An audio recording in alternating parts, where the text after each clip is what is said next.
On a parlé après du caractère sacré de la nature, on a parlé des accords de libre-échange, mais on n'a pas encore parlé aussi de l'imposture des énergies vertes. Les énergies vertes, ce qui nous est vendu comme vert, tout est vert. Hein. De toute façon, le nucléaire même est vert, il peut devenir vert, le nucléaire. Il y a des gens qui nous disent que le nucléaire, c'est vert. Bon.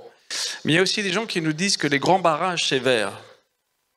Les grands barrages, on va en parler, notamment Adélaïde nous en parlera un petit peu, puisqu'elle a été sur place rencontrer un petit peu les affectés du barrage de Belo Monte au Brésil, qui est l'un des barrages les plus tristement célèbres que nous connaissons ces dernières années. Mais bon, les impostures des énergies vertes, c'est malheureusement pas seulement les grands barrages, c'est par exemple en ce moment aussi un champ d'éolien gigantesque construit par EDF au Mexique, qui fait des dégâts terribles sur les peuples autochtones. Donc, si vous voulez, il faut toujours avoir une vigilance sur ce qui nous est vendu ici comme renouvelable. Tout est question de dimension, tout est question, je dirais, de respect, de consultation. Comment ces projets sont-ils mis en place dans ces pays-là? Ça reste toujours le même problème, c'est que dans la réalité, on ne consulte pas, donc sous couvert d'accord gouvernemental, sous couvert de soutien financier, on continue à ne pas consulter ces peuples autochtones. Et souvent, et toujours d'ailleurs, les multinationales se réfugient derrière le fait qu'elles sont soutenues par les États. C'est le cas par exemple du barrage de Belo Monte, c'est le cas de la plupart de ces projets. Donc il y a un systématisme dans cette question des énergies. Nous, Planète Amazon, on a beaucoup travaillé là-dessus, puisqu'on a organisé par exemple en 2019 un contre-sommet au sommet mondial de l'énergie hydroélectrique. Donc à Paris se sont réunis en fait les constructeurs internationaux des grands barrages, les Chinois, les Américains, les Français, pour essayer de capter en plus les fonds climat, justement, qui soutiennent les projets d'énergie verte, en nous disant à quel point c'était des projets positifs. L'énergie verte, ça veut dire que c'est propre. Normalement, c'est ça qu'ils nous disent, c'est propre. Et quand on va sur le terrain, et quand on voit les dégâts environnementaux aussi, on se rend compte que ce n'est pas forcément propre. Donc nous aurons 3 intervenants différents. Donc un intervenant à distance qui nous a fait une vidéo, qui n'a pas pu être présent. Mais Tom Goldtooth, donc je vous le présente encore une fois, qui est le directeur de Indigenous Environmental Network, qui est aussi membre de cette alliance des gardiens de Mère Nature, membre fondateur auprès du Kassi Kraoni, qui nous alerte depuis le début justement de toutes ces formes de colonialisme vert, veut nous parler aussi d'une préoccupation dont on parle encore assez peu jusqu'à présent, la géo-ingénierie. Il y a le mot ingénierie dedans, donc ingénieur. Donc qu'est-ce que c'est que ça? Ça va être intéressant de voir le décryptage de Tom. Tom Goldtooth va nous expliquer avec sa vision à lui ce qu'il pense justement de cette nouvelle donne scientifique qui nous est proposée encore comme quelque chose de positif. Et je pense qu'une fois que vous l'aurez entendu, vous aurez un éclairage un petit peu différent. Donc on va passer la parole à Tom Goldtooth maintenant.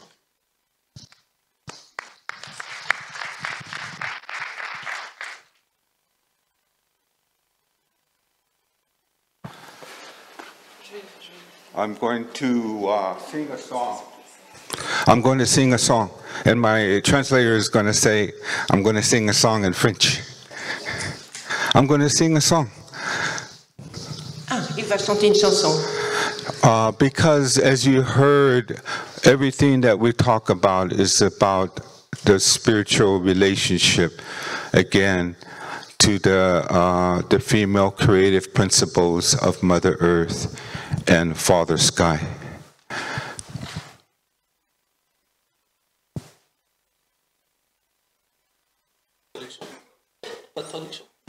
No, okay, and that is part of the natural laws that all of humanity has to relearn. I heard some of the comments about what is the foundation for change. Is the foundation for change to utilize technologies? Is the foundation for change involve more green energy or renewable energy? is the foundation for change going to be using carbon market solutions like we heard this morning? Okay. J'ai entendu beaucoup de spéculations intéressantes pendant les questions du public posées aux intervenants. J'ai écouté avec beaucoup d'intérêt toutes les questions du public aux intervenants. Et il y a beaucoup de spéculations. Est-ce que ce futur de la nature repose sur l'utilisation de la technologie, par exemple? Okay, so that's why the whole day is to give these snapshots again. We're having a climate crisis, we know that.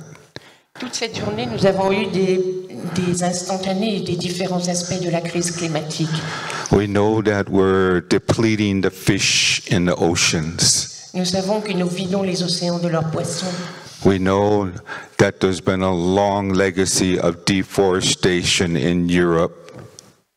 Nous savons qu'en Europe même, il y a une longue tradition de déportation.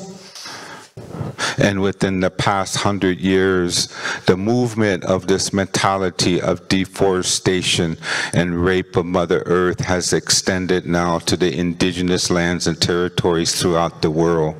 Et depuis 100 ans, cette espèce de tradition d'exploitation et d'abus a été exportée dans le monde, tout autour du monde. So that's why this session is good to understand from the voices of our indigenous peoples. C'est pourquoi ces sessions sont très importantes pour comprendre les choses à travers les peuples indigènes. Everyone that is here, our indigenous leaders, knew that we had to fight almost 20 years in Geneva at the United Nations to fight for recognition of our collective rights.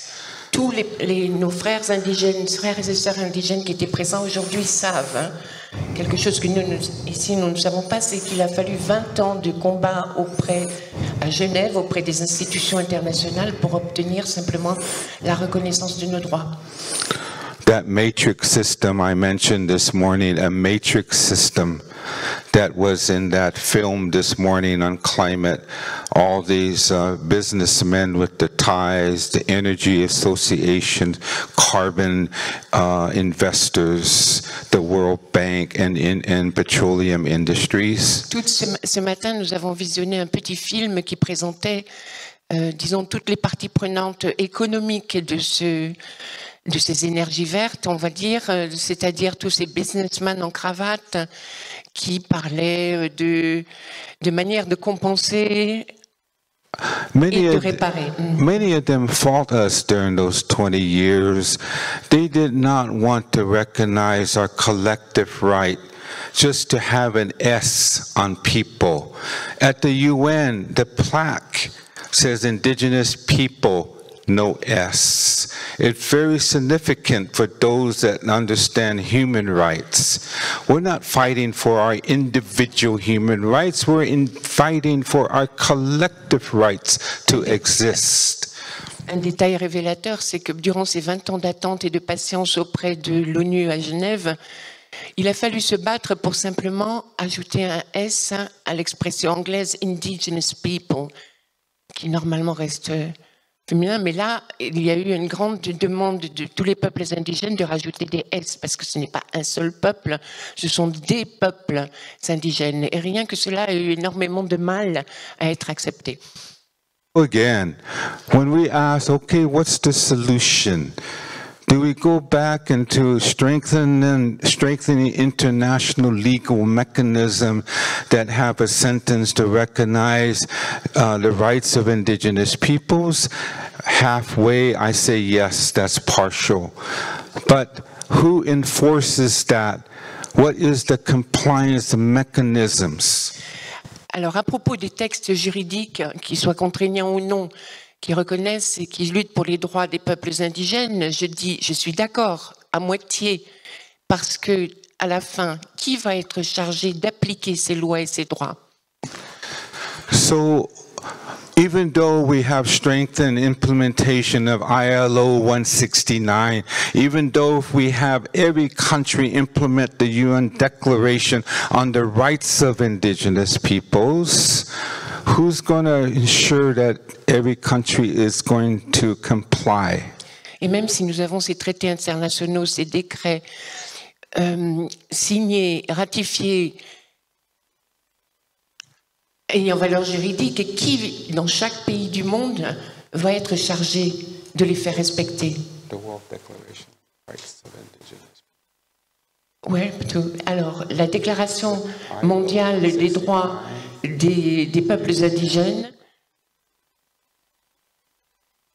la Déclaration universelle des droits des peuples indigènes, avec un S, de l'ONU. Tom fait référence à ce texte en particulier. Okay. So why I am spinning off in this to say this, for this topic that Gert is sending me psychic messages to talk about renewable energy. Okay. The world is out of balance. Humanity expecting all this energy, the right to turn on the lights.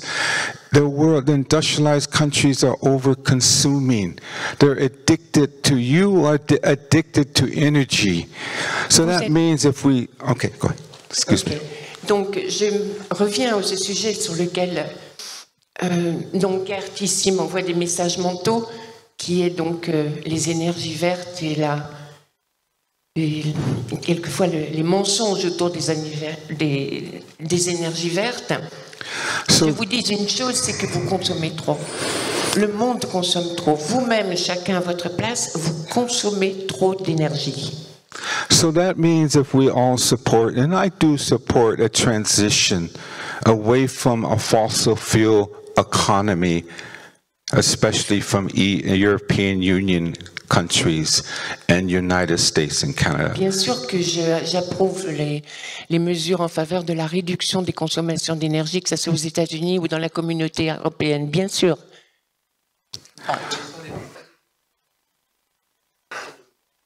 Oui, la réduction de l'utilisation d'énergie fossile, oui, excusez-moi. But how do we account for the addiction, for all the consumption and the energy that industrialized countries want to have? That's going to be how many hectares, millions of acres and of land to be used for wind turbines, for solar panels, to meet the demands of industrialized society that's not sustainable. Mais comment faisons-nous nos comptes? Comment comptons-nous le nombre d'hectares de terrain consommés pour des fermes solaires ou bien des éoliennes? Comment comptons-nous tout cela? Parce qu'il y a cette énorme demande de l'industrie, du monde industrialisé pour cette énergie. Comment faisons-nous nos comptes entre l'un et l'autre? So, one of the messages that our indigenous network is joining alliance with is the Global Alliance on Rights of Nature. That Mother Earth has a voice that this governance system doesn't recognize.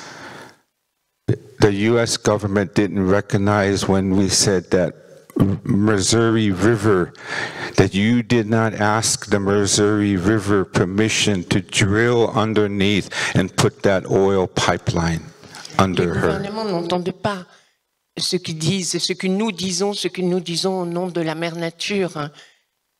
Encore une fois, les législateurs, les décideurs américains n'ont pas demandé la permission de la rivière Mississippi avant de... Missouri, pardon. Missouri avant de creuser sous son lit pour faire passer des tuyaux d'autres. Pardon? Les pipelines, oui. J'essayais de trouver le nom français. Tuyaux. So when we ask, and what do we need to do to support you as indigenous people? We need you and your support to change your government and its laws so that it recognizes the word earth jurisprudence. C'est pour cette raison que nous avons besoin de vous, chacun d'entre vous, pour peser auprès de vos gouvernements et les obliger à reconnaître les mots. La jurisprudence de la Terre, c'est le mot exact, jurisprudence de la Terre. When we talked about carbon markets, I didn't speak about one thing that relates to where I'm going to be concluding. Is that in order to include carbon in the elements of the air and atmosphere into an industrial market system, a trading system, a commodity, it deals with carbon as a commodity. You got to determine whose property right it is. So it's a property right. It's privatization, commodification of the sacred. Nous revenons, disons, à la compensation carbone de l'économie. C'est quand même très compliqué parce que qu'est-ce que ça va inclure? On va marchander, c'est la marchandisation en fait de la terre, de tous les éléments de la nature. Et qui va avoir cette propriété? À qui vont revenir ces droits de propriété dans un système, disons, économique? So what we are fighting, need your support against, is the corporations, the banks owning the sacredness of Mother Earth, of the air, of the plants, of life. They even have patent rights. Et donc, encore une fois, ce sont des grandes entreprises ou des grands intérêts économiques qui ont besoin de ces forêts, de cette eau, de cette terre, pour mener à bien leur croissance économique. So my final minute and a half, my final minute and 49 seconds is the technology, geoengineering for your energy students, geoengineering techno-fixes, carbon capture and storage. And that's where this matrix is going, manipulation of the stratosphere of particulates to block the sunlight.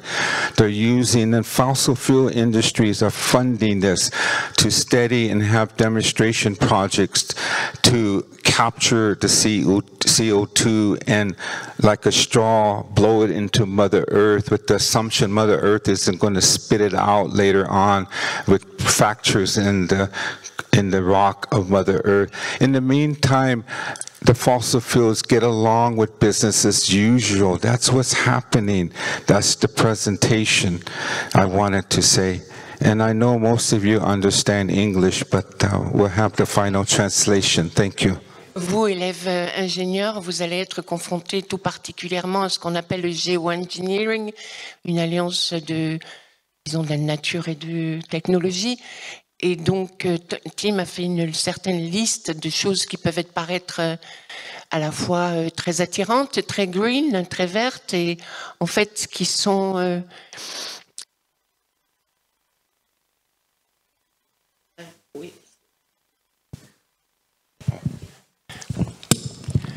trompeuses. Je vais me retourner vers lui pour avoir la liste parce qu'elle semble assez longue. Could you give me again the list you just gave of solar radiation le management du rayonnement solaire, par exemple, manipulation de la stratosphère, carbon capture and storage, le stockage à long terme, la capture et le stockage à long terme du carbone. And that's not going to get us to 1.5. It's not. I'm sorry to burst your bubble if that's saying, well, we can have techno fixes to save Mother Earth, but no. Oui, je suis désolée de ruiner vos illusions. On parle beaucoup de techno fixes, c'est-à-dire de techniques où la technologie permettrait de ralentir le changement climatique, mais je suis désolée de vous dire que non.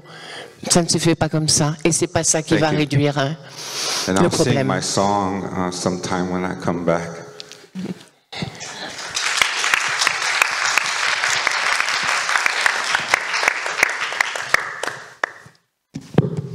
Voilà. Alors maintenant, merci à à Tom de vous avoir fait un panorama assez global, qui était intéressant de vous intéresser aux dangers. Tom nous a beaucoup alerté aussi sur une vision que nous n'avions pas forcément sur tout ce qui est lié au carbone dont il a beaucoup parlé aujourd'hui, à savoir que la séquestration du carbone et le marché qui est ouvert à travers la séquestration du carbone dans des territoires autochtones ancestraux, ça, c'est une forme de colonialisme très agressive. Et moi, ce que je tiens à vous dire, autour de cette journée, on a beaucoup utilisé ce mot colonialisme. Le colonialisme, mon opinion personnelle, c'est un peu comme le coronavirus. C'est-à-dire, il y a des mutations permanentes. Et ce colonialisme mute en permanence, et de façon réfléchie. D'ailleurs, vous remarquerez aussi que les multinationales changent aussi leur nom régulièrement. Donc il y a des mutations permanentes de ces formes, il faut rester vigilant à l'extrême, parce que tout ça, c'est pensé en très haut lieu. Et ce que je voulais vous dire aussi, je vous ai parlé un petit peu des barrages, on va écouter donc un spécialiste des barrages. Je vous ai évoqué tout à l'heure le fait qu'il y avait des congrès mondiaux, donc là il y a le congrès mondial de la nature, mais il y a aussi par exemple le congrès mondial de l'énergie pétrolière, il y a le congrès mondial des grands barrages. Ce sont des gens qui sont déjà en mode d'alliance internationale, avec des moyens gigantesques. Nous n'avons pas de moyens, nous sommes des citoyens, nous voulons lutter pour notre futur, mais nous avons une énergie magnifique et nous pouvons nous relier avec ces peuples autochtones et ensemble nous pouvons créer des alliances et nous devons créer des alliances parce que eux ils sont déjà dans ce mode-là. Donc pour faire face à ça, il faut inventer, et bon, ils le savent d'ailleurs qu'on veut se réunir, ils le savent très très bien. Et c'est vrai que ce qu'on n'arrive pas à faire, je vois la présence perpétuelle de Tom, je vois la présence de Raoni depuis 30 ans dans un nombre de réunions et de sommets interminables. Donc il y a cette conscience, les décideurs savent que ces gens-là portent des messages, ils savent quel message ils portent, et on continue encore, je dirais, à ne pas être au diapason de la réalité de la gravité de la situation. Ce congrès de l'UICN qui aurait pu être une opportunité magnifique d'avoir une véritable inclusion très forte des peuples autochtones, on est encore dans des difficultés de pouvoir avoir cette inclusion-là, et cette représentativité n'existe toujours pas de façon réelle. C'est un véritable problème parce que c'est bien beau de reconnaître en effet dans des textes onusiens qu'il est indispensable de collaborer avec les peuples autochtones, mais rien n'est mis en place, sinon au niveau citoyen, pour pouvoir faire en sorte que ça bouge. Donc ça en vient pour moi à une transition idéale pour dire que, encore une fois, ces jeunes qui, il y a 30 ans, n'étaient pas encore nés et qu'on appelait à défendre au sommet de la Terre de Rio 92. Aujourd'hui, non seulement ils sont nés, mais ils ont déjà la vingtaine et ils sont en droit de nous demander des comptes. Peut-être pas à moi personnellement, parce que je me suis engagé dès l'âge de 18 ans, donc je ne me sens pas responsable du chaos actuel. Mais en tout cas, on trouve ça tous formidable, si on a un peu la tête sur les épaules, qu'ils secouent un petit peu tous ces décideurs. Adélaïde Charlier est l'une d'entre eux et l'une d'entre elles, et je suis très content de l'avoir à mes côtés, de la rencontrer enfin, parce que on a un ami commun et un mentor commun, j'ose dire peut-être. Donc notre ami le cacique Raoni que tu as rencontré. J'aimerais bien que tu nous expliques. Relions aussi le cacique avec sa lutte mondialement connue contre le barrage de Belo Monte, et raconte-nous un petit peu tout ça. Comment tu t'es connecté à tout ça? Est-ce que ça a éveillé en toi, surtout, Adélaïde? Merci. Merci. Bonjour à tous. Donc je me représente vite fait. Je suis Adélaïde Charlier, une jeune étudiante et activiste pour le climat et les droits de l'homme en belge. J'ai eu la chance en fin 2019 de voyager en Amérique latine, en voilier d'ailleurs, et j'ai le mal de mer, donc je vous conseille pas de le faire si vous avez le mal de mer, mais si vous l'avez pas, c'est pas mal. Et arrivé au Brésil, j'ai eu la chance de rentrer dans la forêt amazonienne, dans une région près d'Altamira, dans le nord du Brésil, et de rencontrer des communautés autochtones. C'était une première pour moi. Et à ce moment-là, j'ai pu vraiment me noyer dans leurs histoires, dans leurs messages, et de lier le combat que je menais en Belgique sur le dérèglement climatique à la cause de la défense de cette forêt amazonienne, mais plus précisément des droits des défendeurs de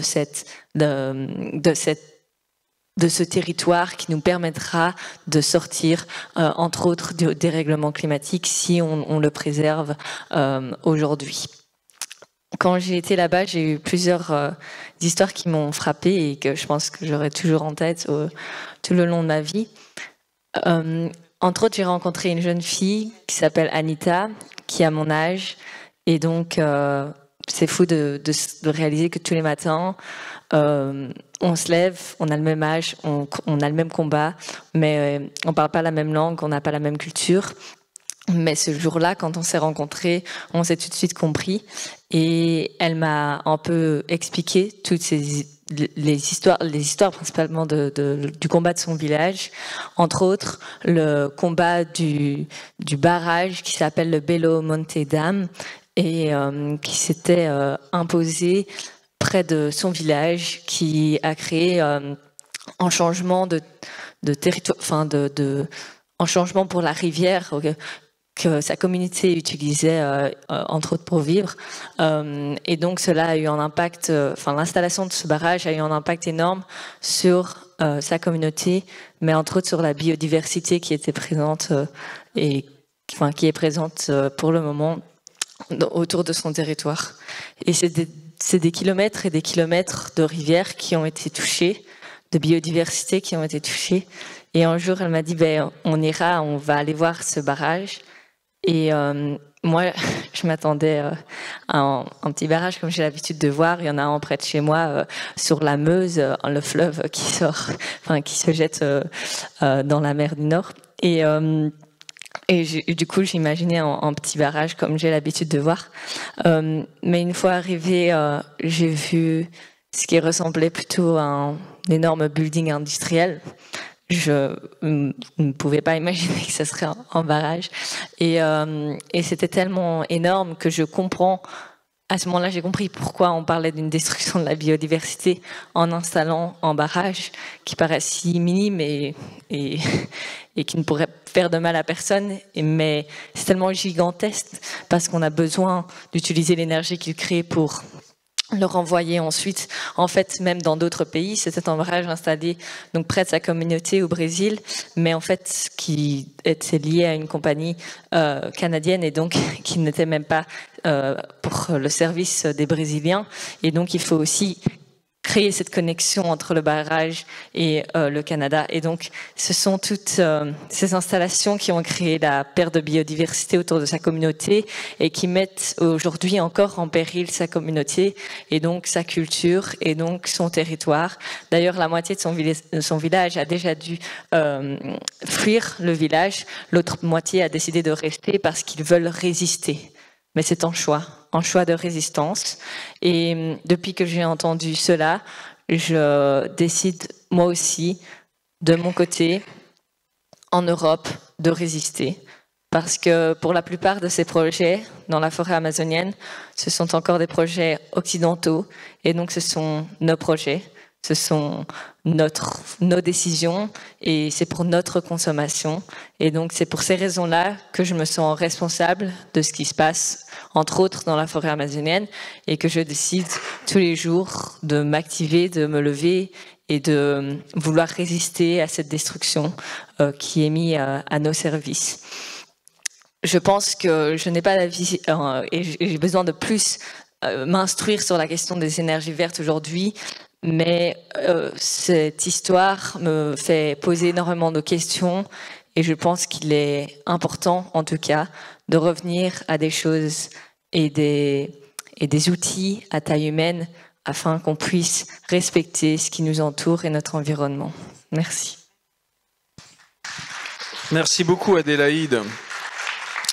J'ai moi-même approché ce barrage et quand vous voyez des ouvrages aussi gigantesques dans les territoires sacrés, je ne sais pas, Adélaïde, si tu as eu ce sentiment, mais quand on est sur ces territoires-là de forêt intacte, je crois qu'on comprend le sens du mot sacré.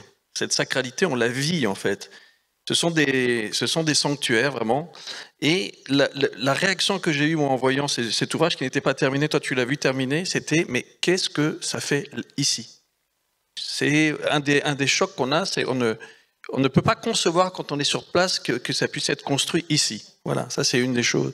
Ensuite, c'est vrai que je trouvais important que tu viennes sur ce panel parce que finalement, c'est directement lié à ta lutte parce que, au-delà des impacts sociaux, environnementaux, ça va paraître surprenant aux gens, mais les barrages, les grands barrages, les barrages géants en zone tropicale, émettent des gaz à effet de serre, et énormément de gaz à effet de serre, et certaines fois plus de gaz à effet de serre que des centrales thermiques à peu près équivalentes. Pourquoi?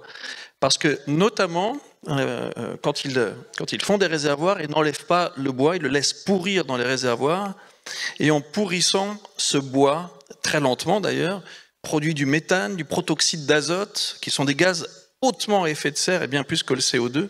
Et donc, il y a eu des calculs qui ont été faits notamment sur un barrage qui a été construit en Guyane française par EDF, qui s'appelle le barrage de Petit Saut, sur lequel il y a des mesures depuis plus d'une vingtaine d'années. Et donc, les mesures dont je parle actuellement ont été calculées. Et en effet, ils se sont rendus compte que ce barrage, soi-disant vert, émettait plus de gaz à effet de serre qu'une centrale thermique. C'est fou quand même.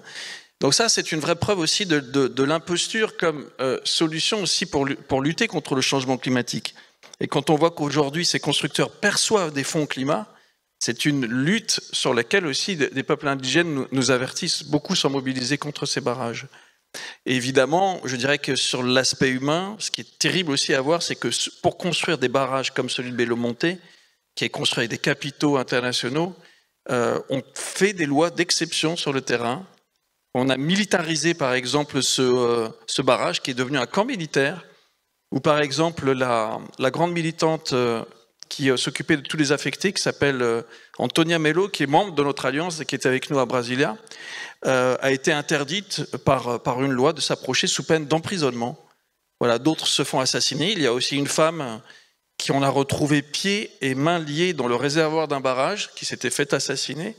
Donc des gens meurent parce qu'ils nous alertent aussi sur les dangers de ces grands projets qui sont faits la plupart du temps quand ça touche des peuples autochtones sans respecter les principes de consultation libre, préalable et éclairée. Donc c'est quelque chose d'extrêmement grave. Dans le film, je fais un film en fait qui va sortir au cinéma le 22 septembre qui s'appelle Terra Libre. J'en profite pour vous faire un peu de publicité là-dessus parce qu'on parle précisément de cela et de façon la plus subtile possible pour éviter d'avoir un procès aussi pour diffamation parce que ce sont des gens assez agressifs aussi les multinationales. J'expose, en tout cas je pose une interrogation. Il y a un barrage qui a été construit par une grande multinationale française qui aujourd'hui s'appelle Engie, qui en son temps s'appelait GDF Suez. Et ils ont été alertés par la FUNAI que dans une zone dans laquelle ils voulaient faire un réservoir, il y avait des peuples en isolement volontaire. Que sont-ils devenus? On ne le saura jamais. On ne saura jamais si ces peuples ont été exterminés par l'inondation du barrage, mais il n'y a jamais eu de réponse. Et quand on a posé des questions à Engie, ils ont noyé le poisson. Il y a des choses aussi graves que ce que je vous dis, c'est-à-dire ce ne sont pas des lieux désertiques, il y a des êtres humains, il y a aussi beaucoup de biodiversité, mais il y a aussi ces peuples en isolement volontaire dont on parle pratiquement jamais, qui ont choisi, qui savent que nous existons, mais qui ont choisi de ne pas être en contact avec nous, qui ne sont pas référencés, et ces multinationales-là le savent. Donc je pense que c'est important aussi d'en parler. Et je voulais maintenant, sur l'aspect purement technique, vous passer une vidéo d'un monsieur qui s'appelle Josh Clem et qui est directeur de programme dans une organisation amie qui s'appelle International Rivers, donc qui veille sur la protection des rivières dans le monde entier et qui va vous donner aussi d'autres éléments concernant ces barrages. Voilà, je ne sais pas si on peut lancer la vidéo. Hi, everyone. My name is Josh Clem. I'm the policy director at an NGO called International Rivers. It's really a privilege and an honor to have the opportunity to present to you and to speak to you today, and also to share the stage even virtually with some very eminent persons. So I really appreciate this opportunity, and thank you also to the organizers. So I'll be speaking today about dams, hydropower dams in particular, and why they represent a false solution to climate change. So before talking about dams themselves, it's important to remember the importance of free-flowing rivers. They provide so many benefits and services. They sustain fisheries and replenish soils and fields that provide food security to millions of people. Freshwater rivers are among the most biodiversity rich areas in the world. Rivers only represent 2% of the Earth's surface, but they harbor 10% of the world's biodiversity. And as many of you, I'm sure, appreciate, they are also an important, play an important cultural and spiritual role for societies all over the world, including and particularly indigenous people.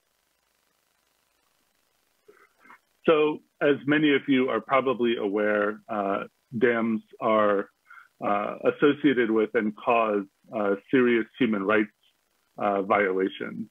The social impacts of dams have been well documented. Dams in particular cause widespread displacement of populations. There was an estimate about 20 years ago that up to 80 million people had been directly displaced by dams around the world. And I'm sure that number is much larger today. And unfortunately, the experience, even with advances in resettlement policies and the like, it's been the near universal experience that those who have been impacted and displaced by dams have been left worse off. And more often than not, they've been impoverished as well. Again, indigenous peoples have been particularly impacted by dam-induced displacement. So here's an example in Cambodia where a river, the Mekong River, where the Lower Sesan 2 dam was built, you see productive fisheries and farms on the one side, and then after the dam is built and the reservoir filled, it's all gone. And the downstream impacts of dams can be just as severe or even more so. There are estimates that as many as 500 million people around the world have been negatively affected downstream of dams. Dams block the movement of fish and also of the sediments and nutrients that would normally flood lands and nourish them. And even more specific to the topic at hand, hydropower dams are incompatible, in our view, with climate change. Hydropower dams are a significant source of methane emissions. Methane, as you may know, is a greenhouse gas that is 86 times more potent than carbon dioxide in the near term. Methane is basically produced in dam reservoirs when vegetation has been flooded and then it begins to rot. And then this turns then into methane, which is emitted, especially over the first 20 years of a dam's life. And so there are places, there have been studies done in Brazil, for example, where dams on the Amazon tributaries have been shown to actually be worse for the climate and produce more greenhouse gases than coal-fired power plants.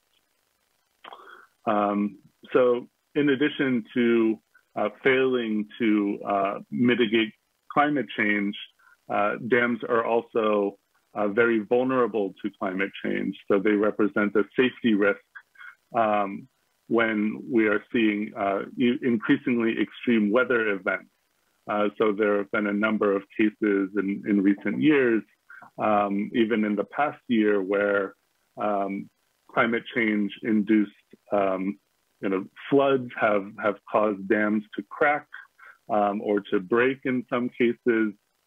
And this trend is unfortunately expected to get worse. In other places, we've seen that drought that is caused by climate change is actually leading hydropower dams to be useless.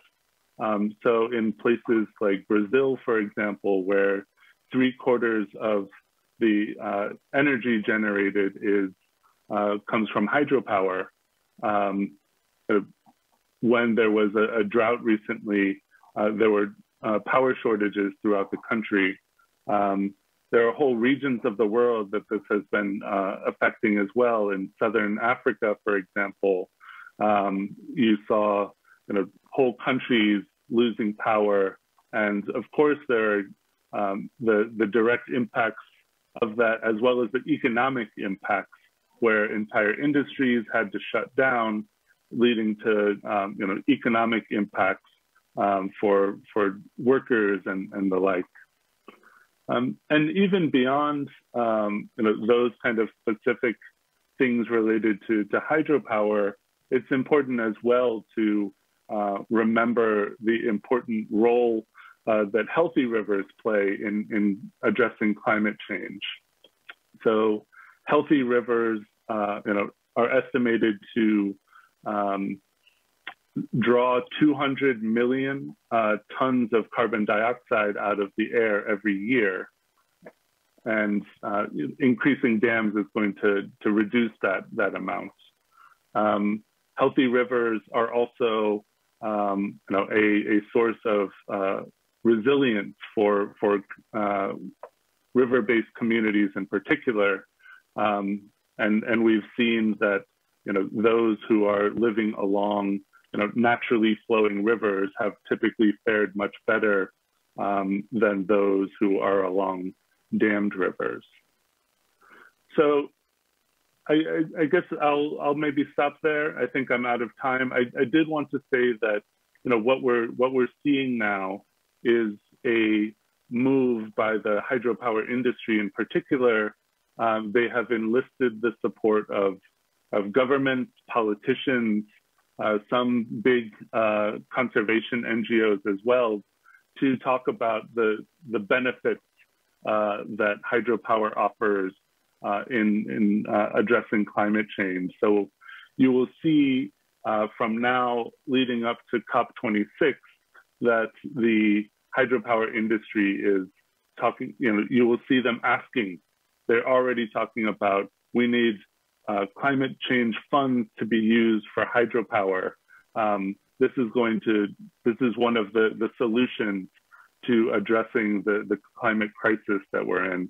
And I think, based on everything we know and what I've told you today, we know that climate change will not be solved by hydropower. And in fact, hydropower is a false solution to climate change. So thank you so much. It's really a pleasure. I'm sorry I wasn't able to be there with you in person. And I wish you all the best. Thanks.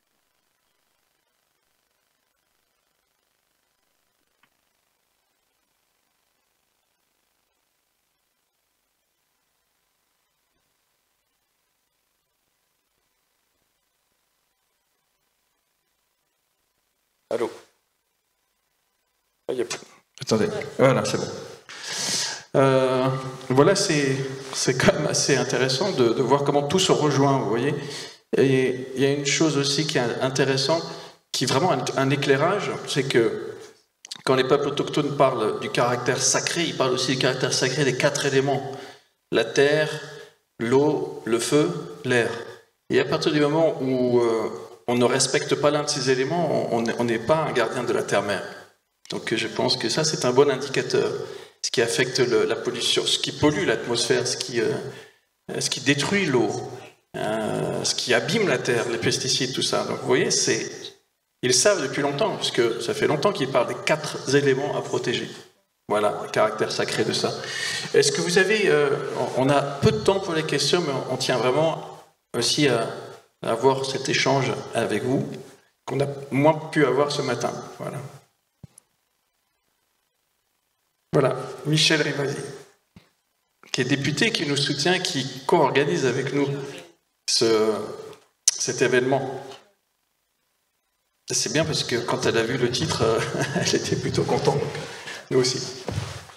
Oui, moi j'ai trouvé ça très intéressant, l'intervention, parce que ça nous pose quand même un problème. On a besoin d'énergie. Et ce que disait Tom, c'est que il faut jouer la sobriété.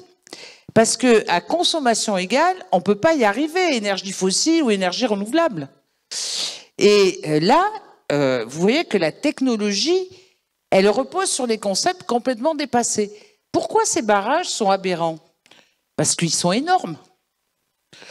Pourquoi la plupart, que ce soit les fermes photovoltaïques, que ce soit les fermes éoliennes, etc., quand c'est immense, voilà, c'est un centralisme. Vous voyez, ça aussi, c'est un concept qu'ont beaucoup d'ingénieurs et beaucoup de gouvernants, en disant, on fait une grosse structure, on le voit sur ITER, on le voit sur les centrales nucléaires, on le voit sur... Et après, il faut apporter cette énergie avec toute la perte qu'il y a en ligne. Donc, le nouveau concept, c'est quand on installe de l'énergie, il faut que ça soit en association, en participation avec les gens. D'ailleurs, il y a des éoliennes qui sont très bien acceptées par les communautés. Le photovoltaïque aussi. Mais vous voyez bien que tout ce qui est nucléaire, parce qu'il y a les marches sur le climat. Alors là, je voudrais mettre une alerte sur les marches sur le climat. C'est qu'il y a quand même des jeunes qui me disent « Ok, le gros souci maintenant, c'est les gaz à effet de serre. Pourquoi pas ne pas accepter le nucléaire en transition ?» Non, non, non. Il faut que vous revoyiez l'accident de Tchernobyl, l'accident de Fukushima, et puis d'autres accidents qui sont arrivés avant. C'est un modèle qui est dépassé, il est centralisé, il est hyper polluant, parce que même en fonctionnement normal, une centrale rejette des éléments radioactifs, et on n'a aucune solution sur les déchets. Donc vous voyez que, quand je disais il faut revoir notre modèle, il faut qu'on ait des systèmes de fourniture d'énergie, voyez, adaptés au lieu où on se trouve, qu'on ait une consommation où on joue énormément la sobriété et l'efficacité énergétique. Et puis c'est vrai qu'il faut jouer sur les énergies renouvelables. Et il faut mettre le paquet là-dessus. Mais les énergies renouvelables, ce n'est pas la solution miracle non plus. Donc vous voyez, il n'y a pas une énergie... des fois, il faut choisir entre la peste et le choléra. Bon, mais il faut... Là, moi, je crois à l'innovation, mais une innovation qui est adaptée au territoire où on est, avec une participation des gens. Parce que moi, chez moi, j'ai des champs d'éoliennes, mais qui est propriétaire? C'est une boîte allemande qui, de toute façon, tire du profit sur les éoliennes et tous les gens autour, vous voyez, ils n'ont que des désagréments. Donc, c'est ça aussi la participation. Voilà, et donc, je trouve qu'il faut revoir vraiment, oui à l'énergie, parce qu'on a besoin d'énergie, mais une énergie, vous voyez, qui est de plus en plus autonome sur les territoires donnés, avec la participation des gens, et bien sûr renouvelable, parce qu'on ne veut pas de gaz à effet de serre, et on ne veut pas des déchets, comme on a dans le cas des déchets nucléaires. Vous voyez, c'est toute une réflexion vraiment beaucoup plus en amont qu'il faut avoir. Oui, et puis il faut arrêter d'aller détruire ailleurs pour qu'on puisse mieux vivre ici. Ça aussi, c'est important. Et même Raoni, quand on lui avait, à la conclusion de la COP21, le message qu'il avait fait passer aux Européens, c'est consommer local. Bon, voilà. Et, enfin, ce sont des choses qui ont l'air des banalités, mais ce système de vraiment d'aller détruire ailleurs pour vivre mieux dans des endroits, c'est terrible. Et c'est une forme tellement violente et agressive de la colonisation. S'il vous plaît, une autre question. Ah. Of course.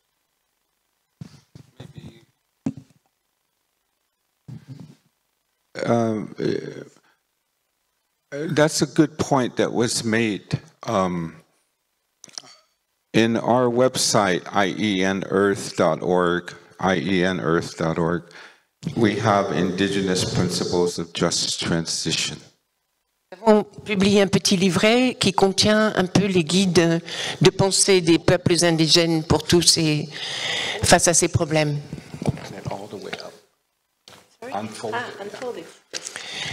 Il se déplie. So people said to us in our big indigenous movement, we know what you're against, but what are you for?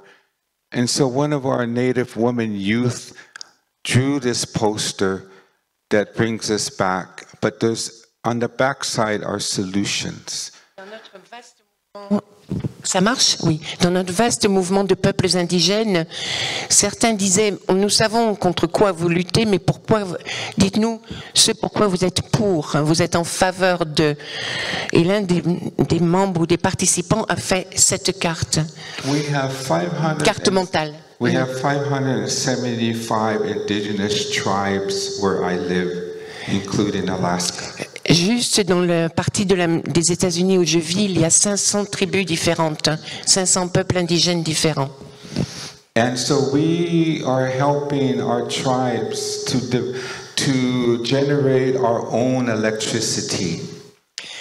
Donc nous encourageons nos propres tribus, enfin nos tribus à produire leur propre énergie, électricité. Solar energy and wind turbine.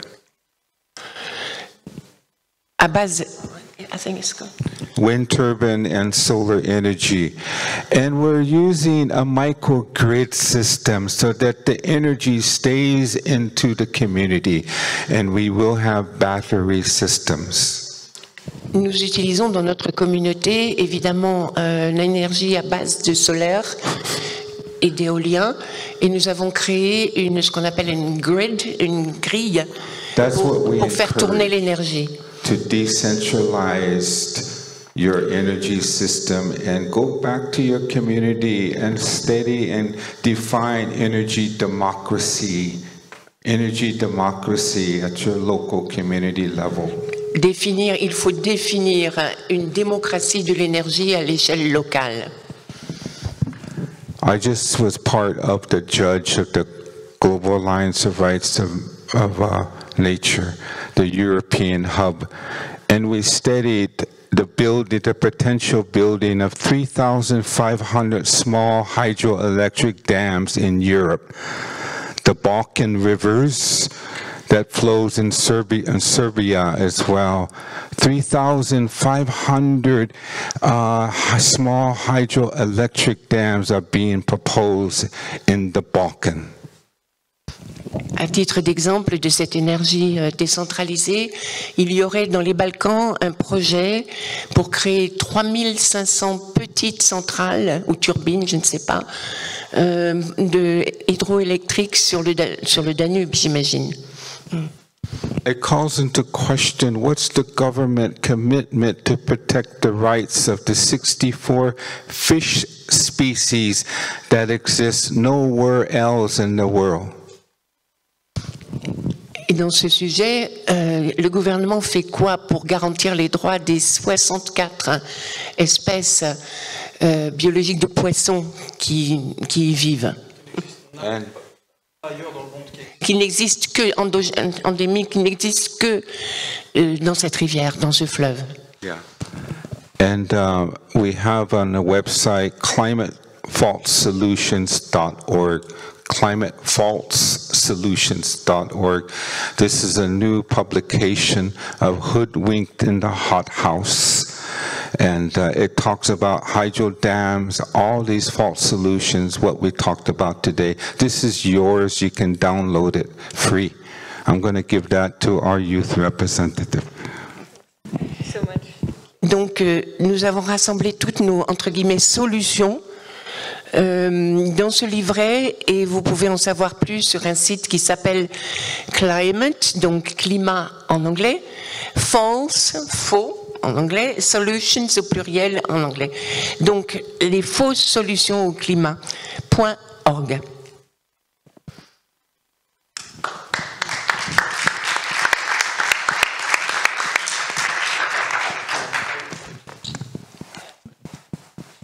Voilà une autre question, s'il vous plaît.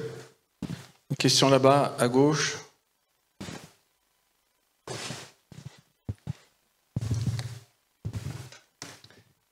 Je voulais réagir à ce qui a été dit, mais je ne suis pas spécialiste. Mais donc, en particulier, les propos de Madame Rivasi, qui, je pense, sont grandement partagés. C'est des idées que je partage.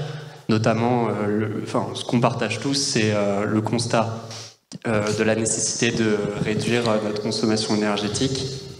J'ai été très touché par votre discours, monsieur, je suis désolé, je pense. Tom Goldtooth, oui.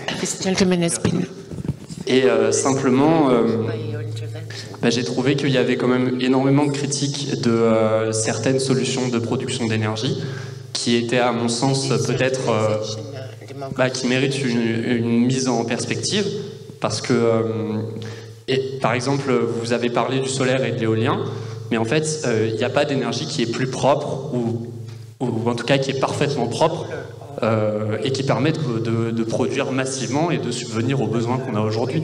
Donc encore une fois, la solution, c'est ce que vous dites, c'est réduire massivement la consommation d'énergie. En fait, il faudrait la diviser par 10, ce qui suppose une sacrée réduction du niveau de vie.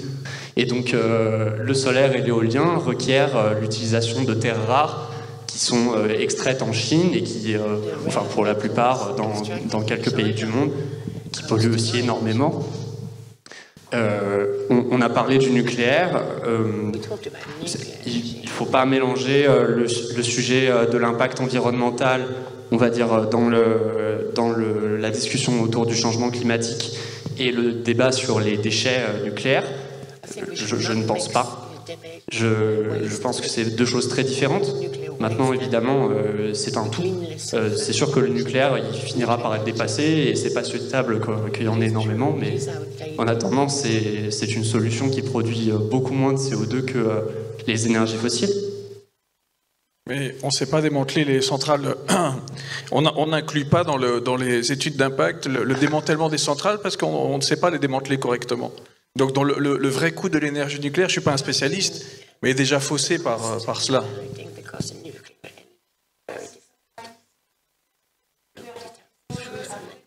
Bien sûr.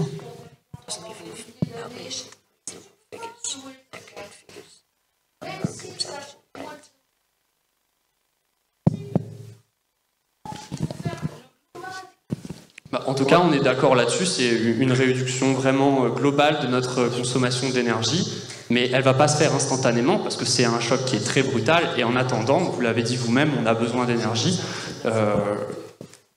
Moi, je suis quand même un pro-nucléaire assez convaincu parce que j'ai travaillé 3 ans en alternance chez EDF, j'ai 21 ans. Donc voilà, j'ai été un peu choqué à certains moments, mais non, ça en recule. Et voilà, c'est tout.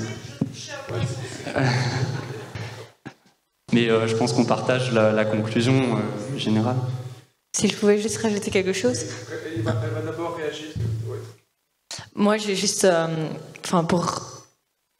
je n'ai pas envie de rentrer dans. Je pense qu'on ne va pas commencer un débat nucléaire, mais je pense qu'il est vraiment important dans ces débats-là de juste voir plus qu'une question concentrée sur la question de l'urgence climatique ou des droits de l'homme ou du respect de la biodiversité, de la protection de certains endroits, mais juste de la Terre en général.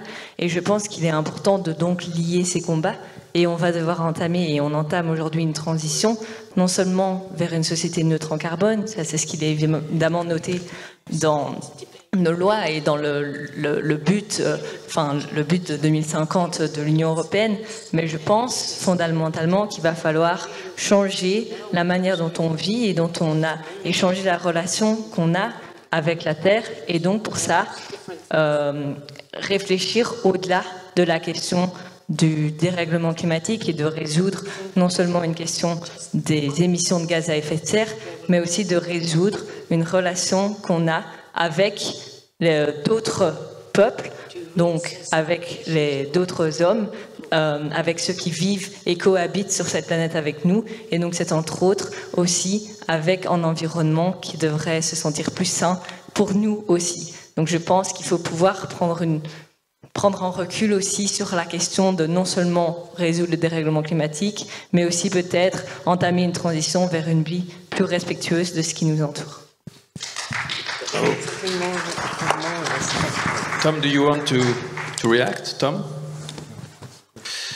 Ce que ma réaction personnelle à ça, c'est que j'ai envie de vous parler de la déclaration de l'Alliance des gardiens de Mère Nature, dont c'est un événement qui vise aussi à la faire connaître.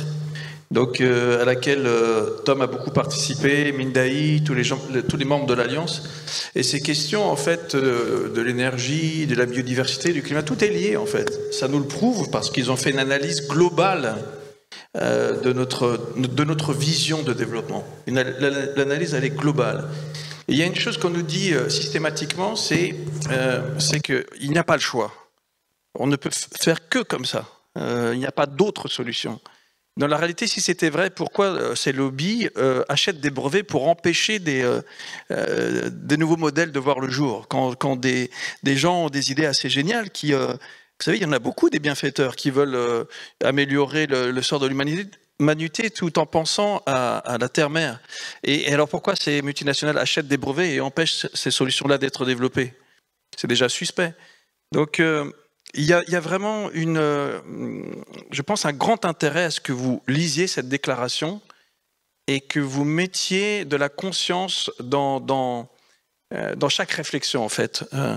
Je pense que cette déclaration est assez simple à lire. Elle a été rédigée comme un message délivré au monde entier. Elle commence comme ça, d'ailleurs, c'est adressé non seulement aux dirigeants, mais à l'humanité tout entière. Et je pense que dedans, on a moyen de comprendre qu'il est important de changer de vision, de se remettre, tout simplement, comme ils le disent à chaque fois, ça semble simple, ça semble presque enfantin, mais repenser notre place dans l'univers, repenser notre place dans la nature. Nous ne sommes pas séparés de la nature, mais nous sommes la nature et la nature est nous. Et donc, pour le nucléaire, pour d'autres choix, pourquoi laissons-nous des dégâts qui vont nous survivre? Ce n'est pas une manière de penser qui est saine et respectueuse, déjà. Voilà. Je pense que c'est intéressant d'avoir cette vision-là. Est-ce que quelqu'un veut faire une toute dernière question? Et puis après, ce sera la fin, puisque toute belle chose ont une fin.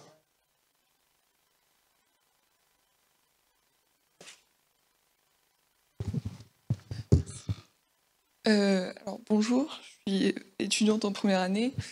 C'est pas tellement une question qu'une remarque. Pour rebondir sur ce qu'on disait ici par rapport au nucléaire, bon, le thème c'est l'énergie en général, pas forcément le nucléaire, mais peu importe. Et pour rebondir sur ce que vous disiez également, la question c'est... Enfin, la question de l'environnement, etc., c'est quelque chose qui intervient qui intervient à plein de niveaux et qui se croise avec plein d'autres problématiques, notamment des problématiques sociales. Donc on a un maillage de problèmes qu'il s'agirait de résoudre et qui s'intercroisent, enfin peu importe, vous comprenez l'image. Une des problématiques à laquelle on a fait face il y a quelques années, donc je pense aux Gilets jaunes, c'était des revendications avant tout sociales et on ne prenait pas tant en compte des questions environnementales en l'occurrence. Donc évidemment qu'il s'agirait dans l'idéal de réduire notre consommation par 10, si je reprends les chiffres qui ont été cités, mais est-ce que l'humain en général est prêt à le faire? Là on est une poignée de gens qui essayent de se conscientiser et d'essayer simplement d'être éveillés sur ces questions-là. Mais est-ce que, dans les faits, est-ce que les gens autour de vous, est-ce que, je ne sais pas, les Français, les Occidentaux, ou même de manière générale, sont prêts à le faire? L'idée, ça serait peut-être d'emprunter la perception qu'ont les peuples autochtones, qui est très intéressante, mais pour l'instant, les gens ont du mal à essayer de percevoir le monde avec ce regard-là.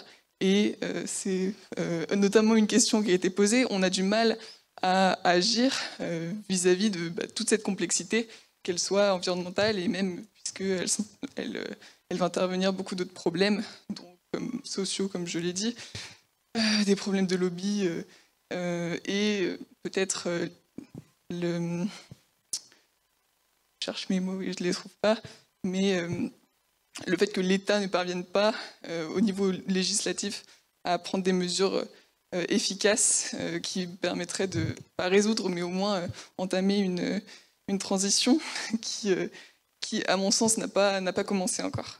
En tout cas, est-ce que ça vous donne envie de poursuivre la réflexion avec les peuples autochtones qui sont venus jusqu'ici, passer toute la journée avec vous? Voilà, on a déjà gagné quelque chose. Enfin, bien sûr, bien sûr. Mais le but, oui, c'était juste une remarque.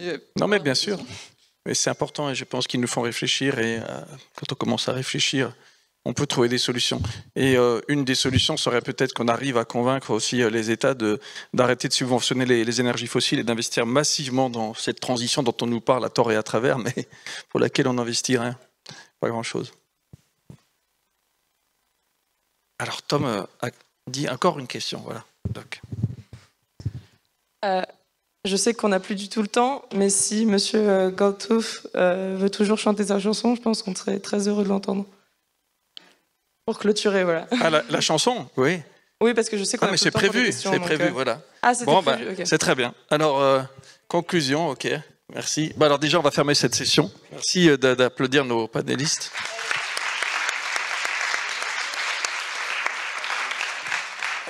We are closing. We're done with the session and we're closing the... Okay. Yes, thank you very much. If we can invite my brother Mindahi and Marian up here.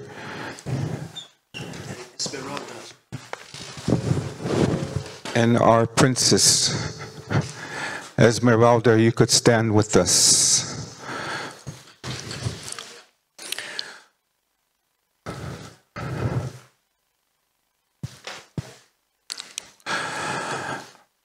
I would like our indigenous brothers and sisters to be up front here. Rarely we ever are asked to stand in the front. We are very loving and considerate of many others, so it's always been our nature. I've been all over. I've been with the Khoisan people in South Africa, the Bush people. I've been to Hawaii with the Hawaiian natives. And everyone has so much love when we welcome the settlers.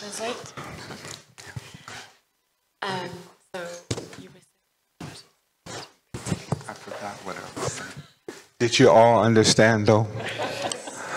Okay. I'll do better now. Go on. So I just wanted to bring, if my sister can come over here, we can stand together as indigenous. Maybe the translator. Avec sa traductrice. Just tell her. Okay, so we never planned this, but thank you, Gert and others. Mais, thank you, Gert and others. Merci, Gert et les autres. To invite us up to conclude and to share something. De nous inviter à conclure et de partager ce moment.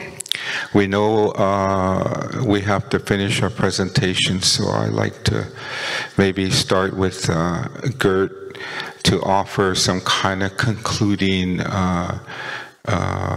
remark or share a song, something that concludes what we've experienced today. Donc j'aimerais prendre ce moment pour partager une pensée plus poussée sur ce qu'on a partagé aujourd'hui, sur ce qu'on a fait. And my sister here will share a few words or something she wants to express to conclude, to leave something with you. Si Myriam aussi veut partager quelques mots pour conclure sur cette conférence et garder quelque chose avec vous. And I will conclude with the song. Et je terminerai avec une chanson. You, it's you. Oh. Gert. Dikamari seku sekwada yisengwa ya yashudomago yamango yashudomago simbareko, meaning that thank you, brothers and sisters. Thank you. Merci mes frères et sœurs. Thank you all for staying here and sharing with all your presence. Merci d'avoir partagé votre présence avec nous.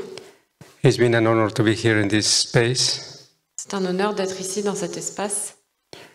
And remember that hope is nothing without action. Et l'espoir n'est rien sans l'action. C'est quelque chose il faut s'en souvenir. So this is the time for us to really work together. We don't still know how, but we are beginning to understand each other. So we are pushing for this intercultural dialogue. C'est le moment de travailler ensemble. Nous devons avancer ensemble pour trouver des solutions. We are learning. On apprend. And in this learning we have to give more than receive. Et il faut donner plus que recevoir. Dikamadi, thank you so much. Merci infiniment.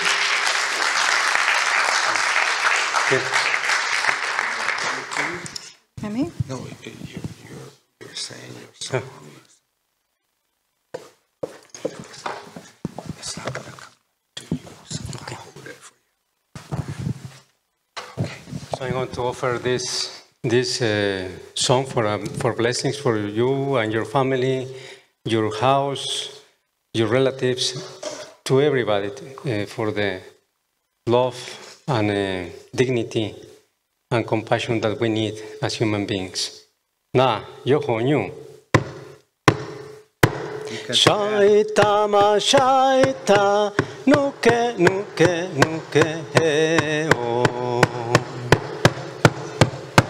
Shaita ma shaita, nuke nuke nuke he o.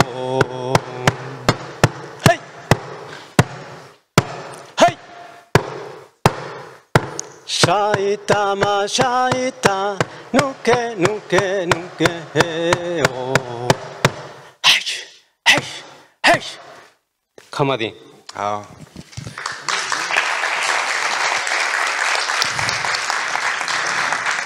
And our sister is going to share a few words with you. Just any simple words. Quelques mots avec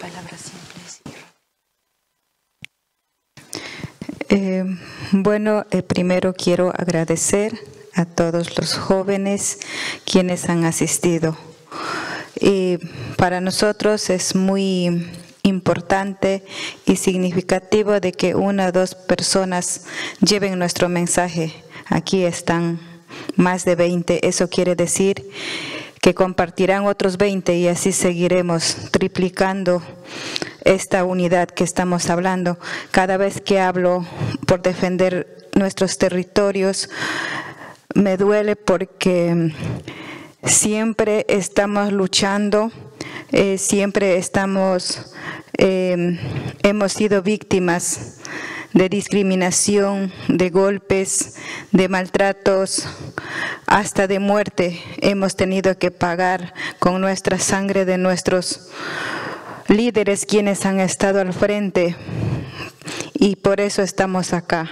Y gracias a los consejos de mi abuela estoy transmitiendo este conocimiento, porque yo desde muy niña me empoderé y siento parte de la tierra y soy la naturaleza, y la naturaleza que comparte con ustedes. Es un grito desde el fondo del corazón de la tierra para ustedes, y gracias por habernos escuchado y por darnos esa palabra de aliento. Gracias. Merci beaucoup pour votre présence. Pour nous, est très important de voir de la jeunesse ici. Déjà, que 2 personnes transmettent notre message, c'est très important. Mais ici, dans cette salle, il y a plus de 20 personnes. Donc, ça veut dire que notre message va se multiplier et se multiplier. C'est très important pour nous. Aussi, et de notre côté, il y a aussi, des fois, il y a la souffrance. Parce que quand on essaye de nous faire écouter, de faire entendre notre parole, il y a des gens qui essayent de nous taire. Il y a des gens qui ont subi des maltraitements, qui ont subi la discrimination et même la mort. Donc c'est important de respecter les droits de la nature et de passer les messages. C'est du fond du cœur. Merci.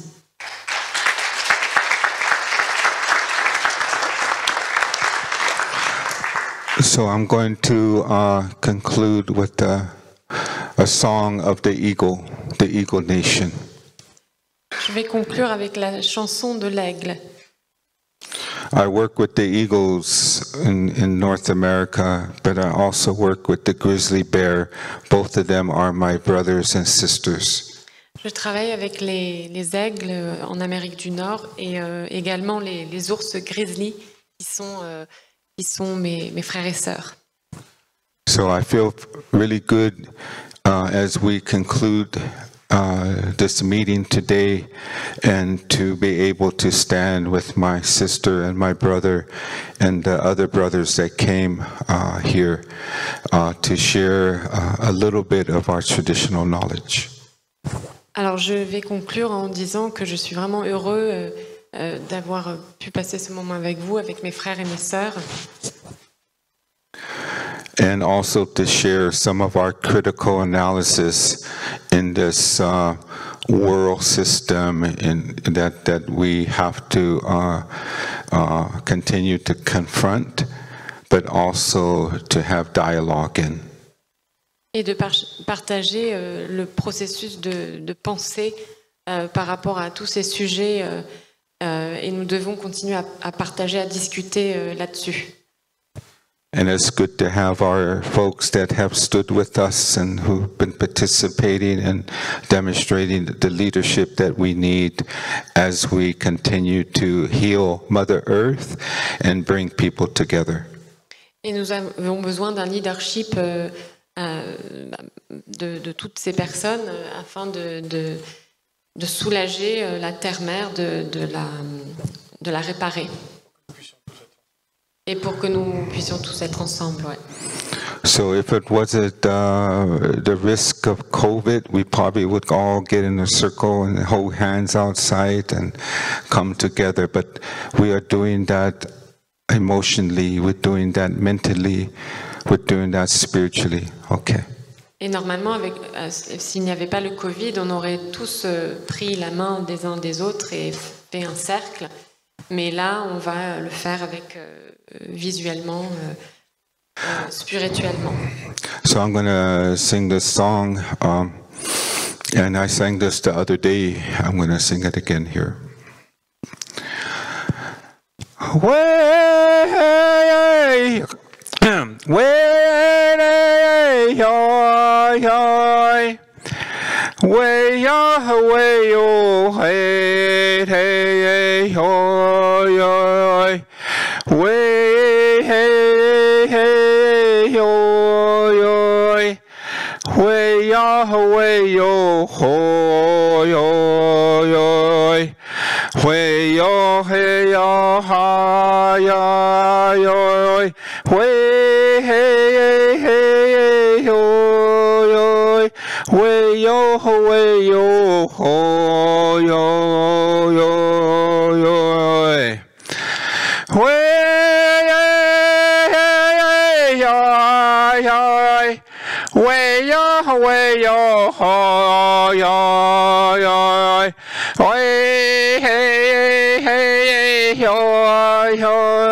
Chano Pawan Yohana Chib hey hey hey ya hey ya hey hey hey yo hey yo hey yo yo hey ya ha ya hey hey yo yo hey yo hey yo ho yo how the kashdawa kantanka ishtawa yankie nina wopata wana hedo Nka unchimakama katakia. Nka tkate uye topa. You've been watching us, and we thank you for giving us a blessing today, Great Spirit, the Great Mystery, and Grandmother Earth, Unchimaka, for watching your children here and bringing everyone together, Unchimaka, Grandmother Earth. for holding every one of you like she holds you as her children, her babies. And to the four directions, Tate Uye Topa, we have reached out to the grandmothers and the grandfathers that exist in the spirit realm to watch in everything that you were doing today, to open up your minds, to open up your hearts, to be able to understand and feel the presence of Uchimaka, Grandmother Earth, to be able to breathe the air of the Father Sky, the Grandfather Sky. So it's with that song that I sing in Thanksgiving. Wopata Tanka, a big thanks. Pidama Yayedo, I give you thanks to have the patience and to be able to listen to what we have to say. Thank you very much.